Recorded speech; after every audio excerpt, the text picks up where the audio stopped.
Good morning, and welcome to the Sunridge Church of Christ. It's great having you with us today, and our prayer is that through our time of worship, that you get closer to God. My name's Rob Gigg, and I'm the pastor here, and we really have one simple mandate, and it's this. We want you to be able to get closer to God. It's through the singing that we listen to, through the Lord's Supper, through the Word being opened. And really, that's what it's all about. Worship is about us being able to get closer to God.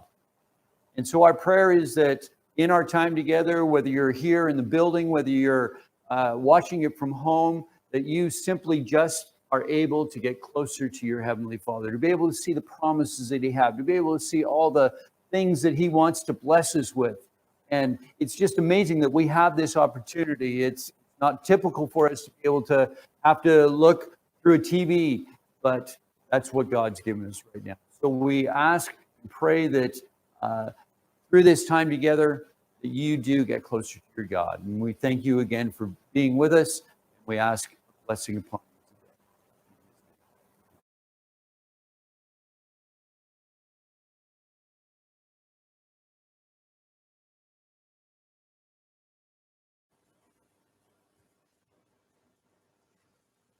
Turn your Bibles to Hebrews chapter 11.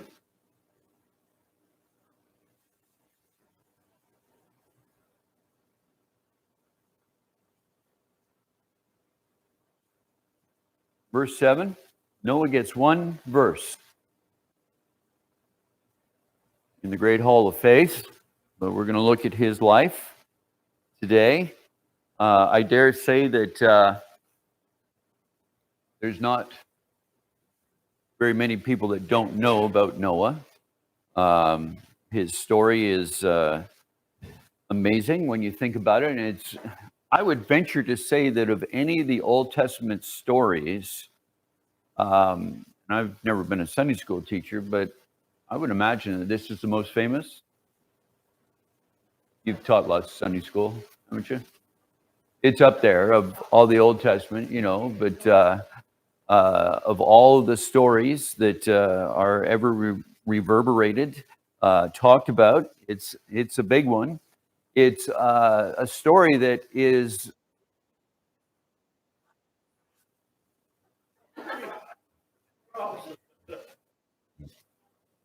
I'm speaking to myself today. What was that? Just turn it off. I don't want to listen to myself. You don't want to listen to me either. So I don't know what's going on. Yeah, it's hard enough to listen to me once, let alone two times. Anyway, the story of the flood is prevalent in all of the major religions. The story of the floods in obviously the Jewish Talmud. It's in our Christian Bibles. It's in the Quran. It's an event that has been accepted by pretty well every culture, that there was a flood that deluged the world and took everything away. And so what we're looking at is not something that just we in our Christian faith, or just Jews in their faith, believe. This is believed all over the place. But in verse 7 of Hebrews 11, it says, by faith, Noah, when warned about things yet or not yet seen, in holy fear, built an ark to save his family. And by his faith, he was commended, or by faith, he condemned the world and became heir of the righteousness that is in keeping with faith. Now, in order to get a good picture of this whole thing, we need to go back to Genesis chapter 6. And we're going to look at the story here a bit.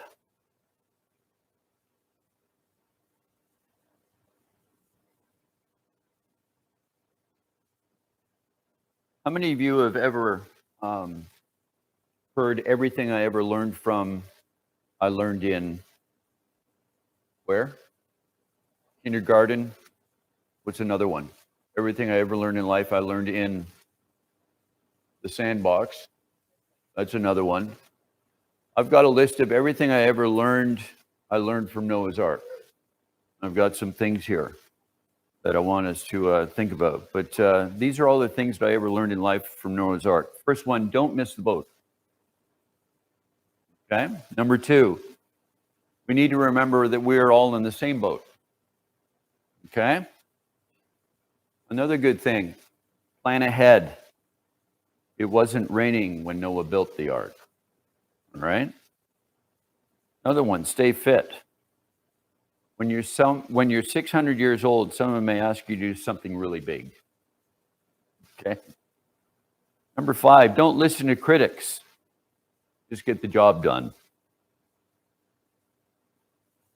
Next one, build your future on high ground. Another thing we can learn, for safety's sake, always travel in pairs. Another one, speed isn't always an advantage. The snails were on board along with the cheetahs.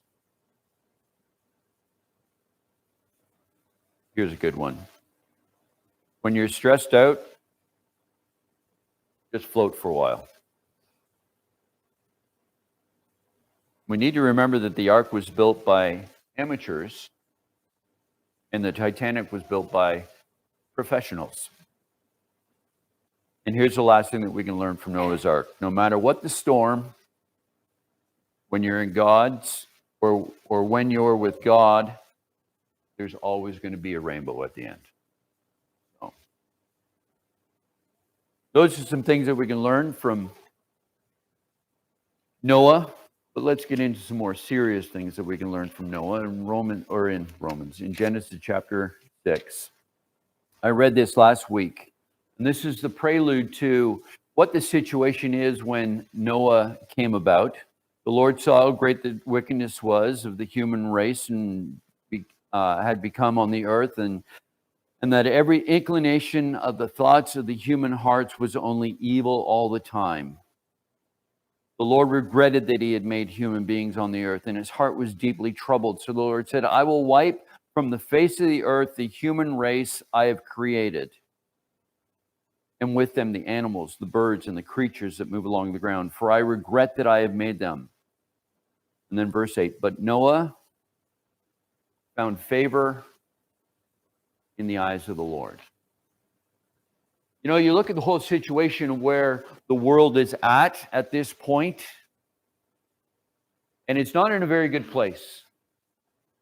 It's to the point where God is saying, you know what, my heart is heavy. I'm sad. I'm disappointed that I have even created mankind, because every inclination, all they ever do, and it's going to go on later on, it says that everything they did was full of violence.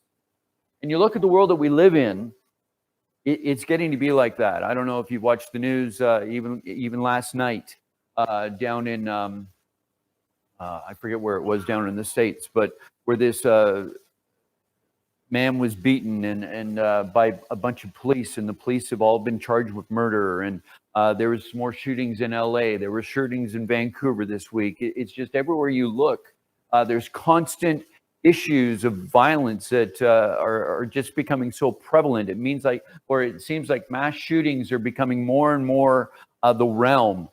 They've had more mass shootings just in the first month of January than they have in a lot of different years, and since they've been counting. And it's just on and on and on, and violence, and people are just getting to the point that people don't care about anybody else, and the world is just degrading so much. And we need to be careful, because this is what the last days are going to be like. I want to read something really quickly here in Matthew chapter 24. Jesus talks about the last times, what it's going to be like.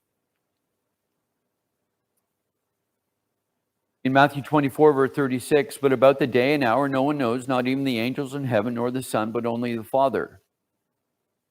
As it was in the days of Noah,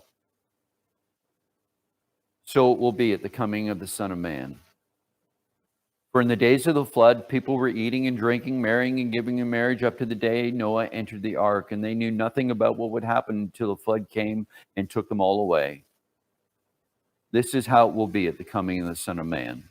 Two men will be in the field, one will be taken and the other left. Two will be grinding with a hand mill, one will be taken and the other one left.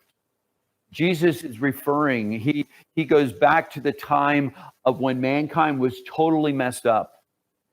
Then it just gotten to the point, and we read here in Genesis 6 that God was to the point where I'm just going to completely wipe it out. But then it says, but Noah found favor in the eyes of the Lord. It goes on, this is the account of Noah and his family.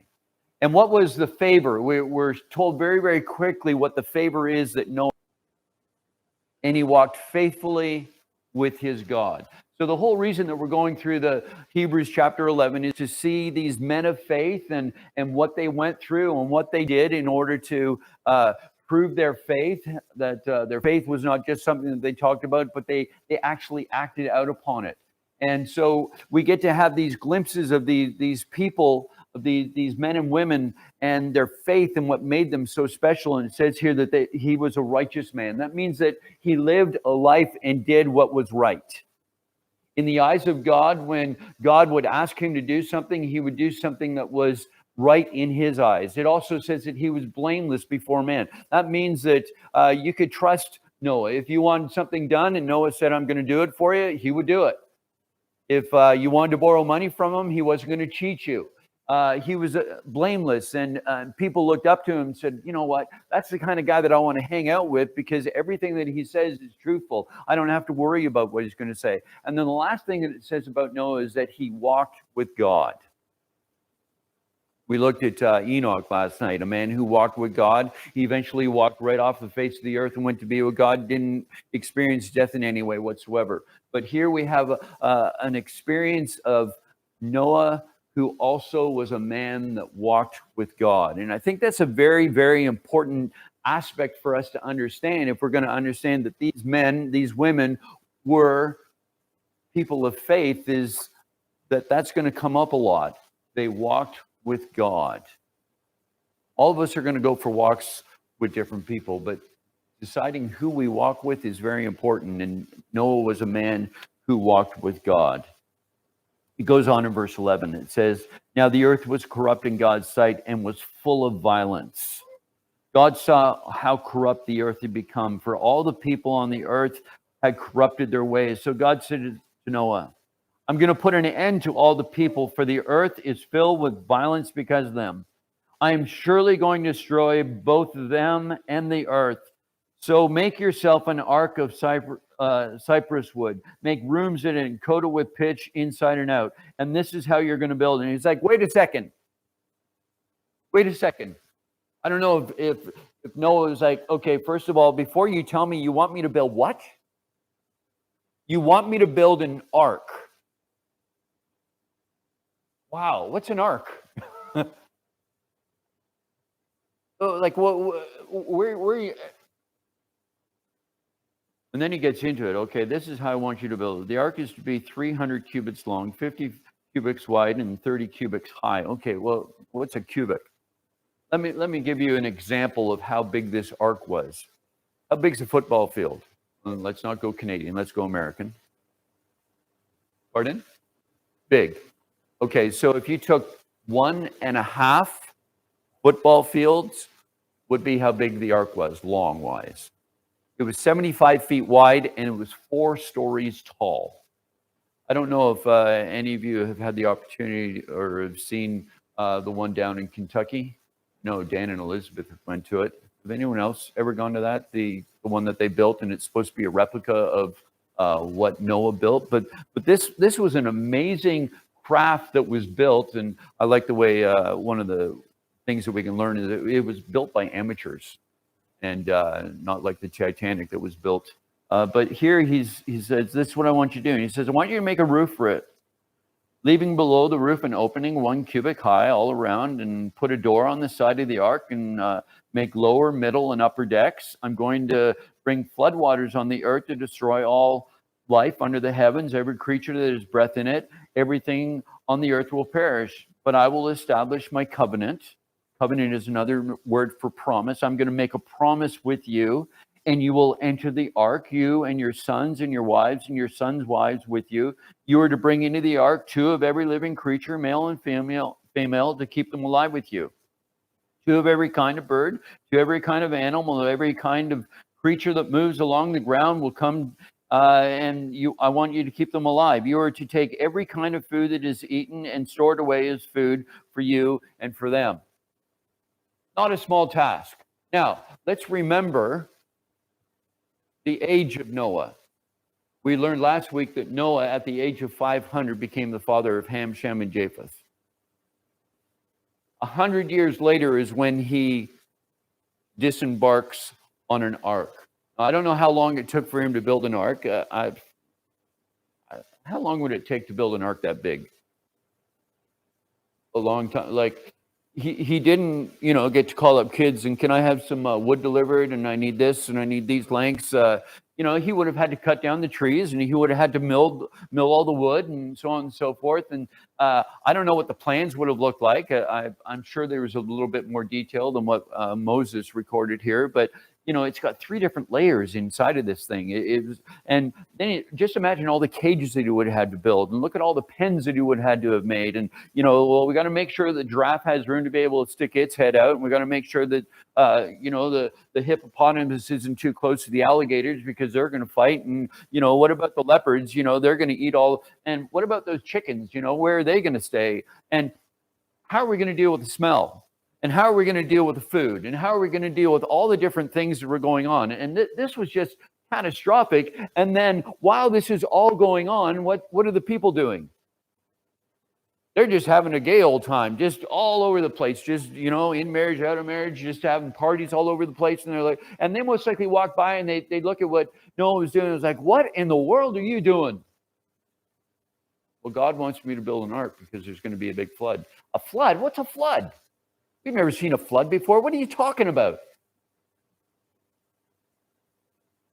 And I'm sure some of the people said, you're the most stupid, idiotic person I've ever met in my life. Why would you ever listen to God and do something like that? It's like, Noah, do you have a clue about anything? And here he's building this ark.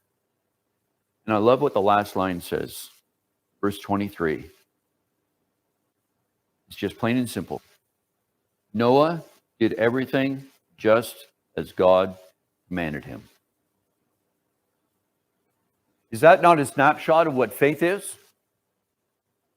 He just did absolutely everything that God commanded him. It was what's like, I started off with, wait a second, God, I bet you there wasn't any questioning on Noah's part, because he was a righteous man. He was a blameless man. And he was a man that walked with God. And here God gives him these plans in order to build this big boat, this huge house that he was going to live on with his wife and his 3 sons and their wives and all these animals. I wonder what they did with seasickness.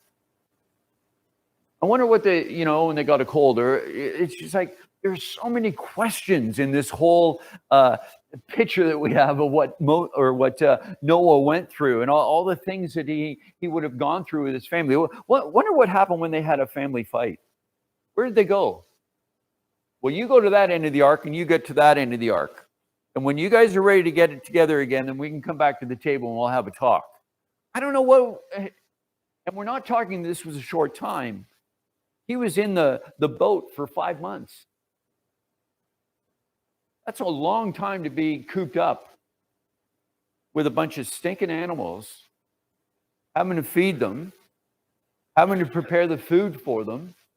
It also says in the beginning of chapter 7 that he was also supposed to take up 7 more sets of animals. We always learn that they came in by twos. Well, actually, there were a whole lot more that came in besides that. But it was totally amazing when you think of it. They would have had the sets of 2, and that would have been for the purpose of reproduction. So I don't know what happened when they brought in 2 rabbits, because we all know what happens when you get 2 rabbits together. You end up with a whole lot more rabbits. Maybe that's what they ate. But it also says that that Noah was supposed to bring in 7 other of clean animals, and then 1 pair of unclean animals, and that's what they would have used for feeding, and that's what they would have used for their eating, and they would have had to bring on all kinds of vegetables and grain, and there is just so many things that they would have had to plan and get ready, all in the midst of all the people around them just mocking them like crazy. I wonder what Noah's father Lamech said to him. Lamech, I think we need to sit down here and talk. I think you maybe a screw's loose here, Noah.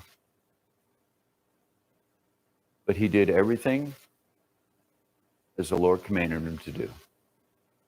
It's just one great verse that it's amazing. Well, let's go on. Let's read it in verse chapter 1 or chapter 7, verse 1. The Lord said to Noah, "Go into the ark, you and your whole family, and because I have found you righteous in this generation. Take with you 7 pairs of every kind of animal, a male and a female, and 1 pair of every kind of unclean animal, a male and its mate, and also 7 pairs of every kind of bird, male and female, to keep their various kinds alive throughout the earth. 7 days from now I will send rain on the earth for 40 days and 40 nights, and I will wipe from the face of the earth every living creature that I have made." And look again, verse 5. And Noah did all that the Lord commanded him. Same thing. He did the same thing. He did everything. No questions. He just did as the Lord commanded him. It's like, how would you like to go out and try to corral a lion?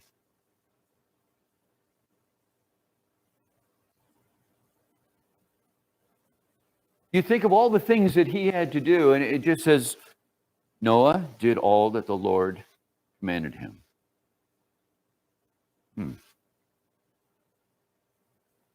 Wow.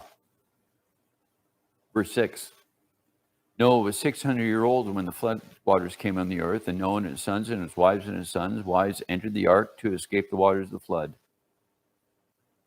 Pairs of clean and unclean animals, of birds, and all the creatures that move along the ground, male and female, came to Noah and entered the ark as God had commanded Noah. And after the 7 days, the flood waters came on the earth.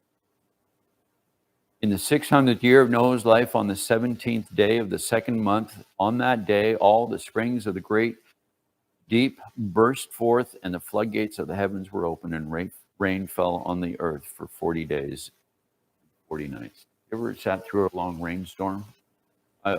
It always seems to rain really bad at camp when you're in a tent. And I've never sat through 40 days and 40 nights, and I cannot. And the rain that was happening here was a totally different rain. It says that the floodgates of the earth, all the stock houses of rain just went, and it started to rain. Verse 13, on that very day, Noah and his sons, Shem, Ham, and Japheth, together with his wife and the wives of their 3 sons, entered the ark. They had with them every wild animal according to its kind, all livestock according to their kind, every creature that moves along the ground according to its kind, and every bird according to its kind, everything with wings. Pairs of all creatures that had the breath of life in them came to Noah and entered the ark. The animals going in were male and female, and every living creature. And look again, as God had commanded Noah. Again. That's the 3rd time that we read about Noah, who did everything that the Lord commanded him. Wow. And then the Lord shut him in. For 40 days, the flood kept coming on the earth. And as the waters increased, they lifted the ark high above the earth. The waters rose and increased greatly on the earth, and the ark floated on the surface of the water. They rose greatly on the earth, and all the high mountains under the entire heavens were covered. The waters rose and covered the mountains to a depth of more than 50 or 15 cubits. Just think of that. Mount Everest was completely covered, and it says it was 15 cubics. That's about 25 feet. 25 feet of water above, and that's what covered the whole earth. Wow. Every living creature that moved on the land perished, birds, livestock, wild animals, all the creatures that swarm on the earth, and all mankind. Everything on dry land that had the breath of life in its nostrils died. Every living thing on the face of the earth was wiped out. People and animals and the creatures that moved along the ground and the birds were wiped from the earth. Only Noah was left, and those with him in the ark. Wow. That's a sad day. I can just imagine what the heavens were like that day. As the angels watched what was going on, and as God was making sure that this happened, and he sees everything that he created. Just, well, it's not just 5 chapters, it was quite a few years earlier. But, you know, God's just created the heavens, the earth, and what did he say? And it was good. Every day he said, and it was good. And then on the 6th day, he created man and woman. And at that day, he said, it was very good. And now we're at the point where the whole world has just gotten to the point that people were doing whatever they want. They didn't care about anything. They just did everything that they, and it just got to the point that violence was everywhere. Jesus himself says that that's what it's going to be like when I have to come back. The world is going to get to the point like it's going to be like it was in the days of Noah. You know, we live in a world that is going downhill in some ways. I heard one guy, he was talking to another friend, and he said, you know what the 2 biggest problems are in the world right now? And the guy said, you know what? I don't know. I don't really care. And the guy said, you're absolutely right. Ignorance and indifference. There are so many people that are ignorant of what God will do in their life, and there's so many people that do know it and they don't even care. Is that not where the world is getting to these days? It's sad to think that the world has to get to that point in order for Jesus to come back. Now, it says that Noah was righteous. And, you know, you can look at his life. If we went to the very last episode of Noah's life in Genesis chapter 9, you'll read about him that he made this vineyard. And he partook of the vineyard. And he got drunk from the vineyard. And his sons found him drunk and naked in his tent.